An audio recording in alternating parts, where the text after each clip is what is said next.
Famous for hits like The Sound of Silence, Mrs. Robinson, and Bridge Over Troubled Water, Simon and Garfunkel are the world's most famous folk rock duo, and today we're going to be taking a quick look at their career and history of releases. John's Music Hunt. Paul Simon was born October 13th, 1941, and just a few weeks later, Art Garfunkel was born on November 5th. The two spent several years living just a few blocks away from each other, and while performing in their 6th grade school play, they started to get to know each other better. They became good friends, and when they started to take music more seriously, they dubbed themselves Tom and Jerry. In 1957, when the two were just 16 years old, they had their first successful top 50 hit with the Everly Brothers-inspired Hey Schoolgirl. After that, they recorded a couple more singles, but they didn't do quite as well, and Paul Simon ended up recording a single by himself under the name True Taylor.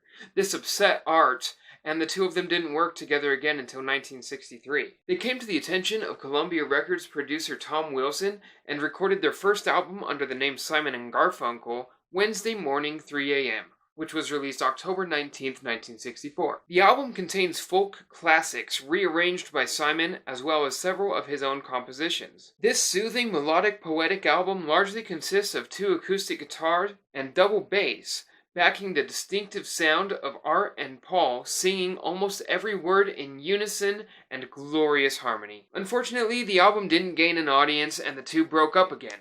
So Paul Simon bounced back and forth to London, where he pursued a solo singing career, and he recorded a stripped-down, one-microphone, one-man album called the Paul Simon Songbook, which was released in August of 1965. Earlier in '65, the Byrds and Bob Dylan were having great successes with their new folk rock sounds, and at the same time, The Sound of Silence was starting to pick up a little bit more radio play. So Tom Wilson decided to cash in on both of these happenings, and without informing Simon and Garfunkel, he hired session musicians to come and play electric guitar and rhythm tracks onto their old track. He released the single in September of 1965, and by January of '66 it hit number 1 on Billboard charts. To ride the wave of this newfound success, Paul Simon returned to New York City and regrouped with Art Garfunkel, where they quickly decided to record their second album, Sounds of Silence. They were able to release the album as quickly as January 17, 1966, and it featured the electric version of The Sound of Silence and the standout track I Am a Rock, which would enter the top 10 after being released as a single itself. After the rush job of Sounds of Silence, Paul Simon took full control of the recording process for their next album, Parsley, Sage, Rosemary, and Thyme, which he spent several months recording and tried to really perfect nail this one. It's been seen as their first true masterpiece, and though there are lyrics about changes in the world that spoke clearly to the audiences of 1966, it is a timeless album and one that will continue to be cherished for generations to come. The album contains the standout tracks Scarborough Fair, Homeward Bound, and the 59th Street Bridge song, or Feelin' Groovy. In 1967, Simon and Garfunkel toured all around the US and Canada, as well as played a handful of shows in England. But they weren't really recording any new songs at this time. This was when director Mike Nichols approached the band about adding new music to his upcoming film, The Graduate. At first, Paul Simon was opposed to the idea and saw it as selling out. But once he got to really meet with Mike Nichols and read the script, he was kind of keen on the idea.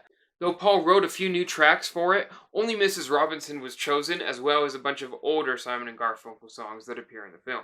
What would become their 4th album, Bookends, was recorded sporadically between late '66 and early '68, and eventually released in April of 1968. It is a concept album that reflects a life cycle, starting with the Bookends theme and a song about diverging morals of the youth in the '60s, then continuing with songs about different choices and perspectives at different stages in life. This album is a much bigger production than anything else we had previously heard from Simon and Garfunkel. Many different types of instruments come and go, and there are moments of really interesting psychedelia.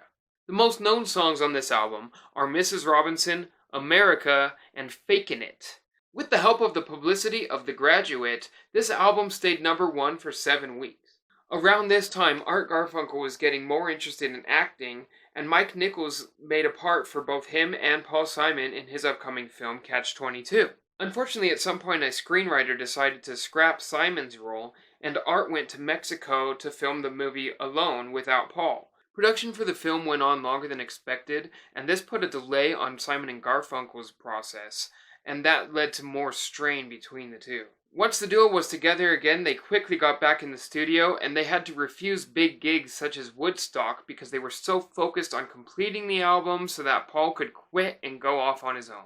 Released on January 26, 1970, Bridge Over Troubled Water continued to see Simon and Garfunkel incorporate even more new sounds and styles into their unique breed of folk rock, including our first hint of Paul Simon's foray into world music, with his rendition of the track El Condor Pasa, a classic Peruvian song that he added lyrics to. One could argue that every Simon and Garfunkel album is better than the one before it, but what you can't argue with is the success of this album, as it hit number 1 on charts worldwide, staying there for up to 33 weeks. Though the two never officially got back together again, there have been little moments where they were seen together, like of course the infamous concert at Central Park, where there was supposed to only be a capacity of 48,500 people, yet 500,000 people showed up. Art Garfunkel would go on to be in Mike Nichols' next movie as well, and up to this point in time, he has released 10 studio albums. Paul Simon is one of my favorite solo acts of all time, so you can bet there's going to be a video about his discography, so stay tuned for that. Of course, I always prefer to grab a full album when I'm getting into a band, but I couldn't fault you for just turning on one song by these guys to give it a listen, turning on the greatest hits, or maybe YouTubing up these live videos of them at Central Park. There is no wrong place to get started with Simon and Garfunkel. Just don't turn on voices of old people as your very, very first listening experience. Thank you so much for watching. I intend to share information about lesser known bands all throughout history and all around the world, so please subscribe so you don't miss on some crazy information. If you like this video, please let me know by smashing the like button, and comment down below about your favorite Simon and Garfunkel album, or maybe your favorite folk artist. Let's create some discussions about some wonderful music in the comments. And until next time, happy listening session.